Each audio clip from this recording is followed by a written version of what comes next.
tell you, you know, if you're somebody that wants to come like, oh, I don't know, maybe Maggie Hasson's intern, you know, the FU Trump woman, who was not a resident of this state, but declared her legal residency, her dorm room at UNH. If you want to engage in voter fraud, watch out, because Ed Nail's got your number, and you will make that list. All right, well, we talked about Annie Kuster. Anybody not here when I mentioned about Annie Kuster and her staff's little failure to even recognize who the elected officials are in the city of Claremont? Remember that one? All right. Well, Annie Kuster, her seat is up for grabs as well, too. So we're going to affectionately refer to Congressional District 2 as Kuster's Last Stand. We've got three challengers that are going to be speaking to you today. First, I want to bring to the podium Mr. Steve Negron. He is a candidate, again, Congressional District 2. Steve, come on up, come on down. This guy doesn't look like a Granite Stater. Look at this tan.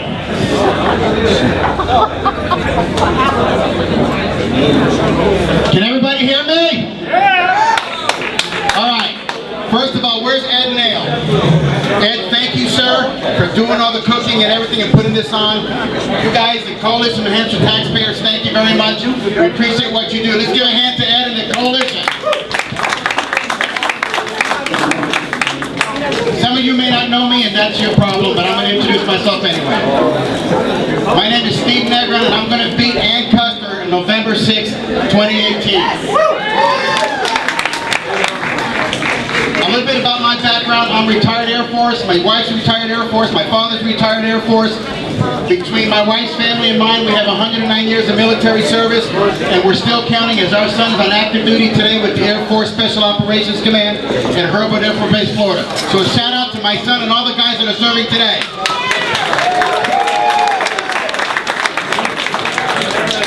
So how are we going to take out Kuster? It's very simple.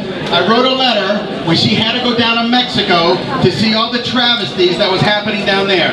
It's very funny that somebody of her stature, of her background, has to go down to Mexico to figure out what's going on. Why don't you come to Manchester? Yeah. Why don't you come to Nashua? Why don't you come to any other cities in this state that have immigrants like myself? I am the grandson of a Mexican immigrant. My grandfather came across here in 1921 from Michoacan, Mexico. But I tell you what, folks, he did it the right way. We're a land of laws, we're not doing it, and we need to get back to it.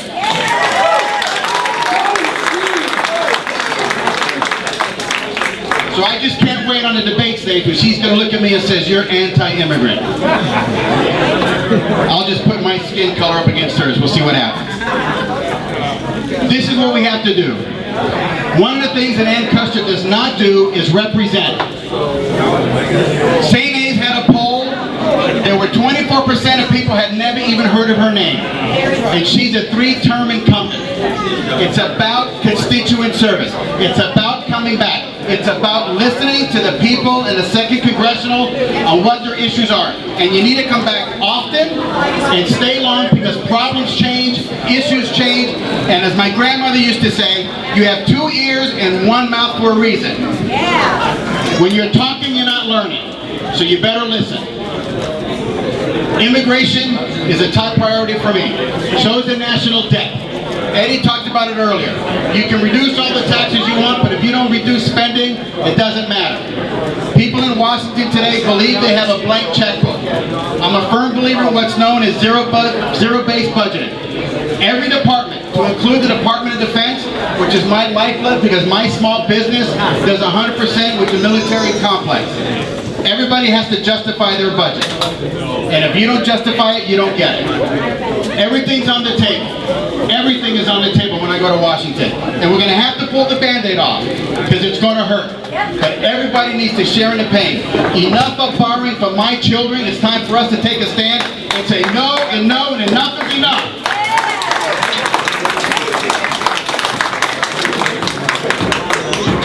I'm hungry, so I'm going to close with this. The veterans today, and for those of you who don't know me, I'm an Air Force veteran. But I'm wearing, listen up, I'm wearing a U.S. Army wristband. And let me tell you why. A friend of mine is dying right now at the VA Medical Center in Manchester. He's in hospice. Army veteran in Korea. Married a Korean, South Korean woman. And the reason why he's dying is because he didn't get the care that he needed. And that's my friend. Not only is he my friend, he's a father, and he's a soldier.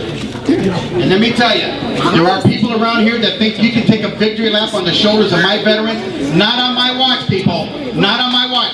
I'm a veteran, I know what they need, and I'm going to be the voice of veterans. God bless you, God bless New Hampshire, God bless the United States of America. Thank you very much.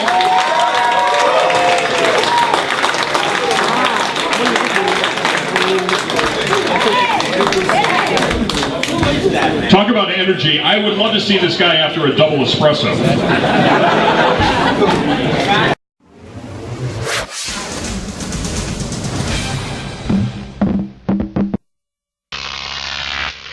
Grok TV.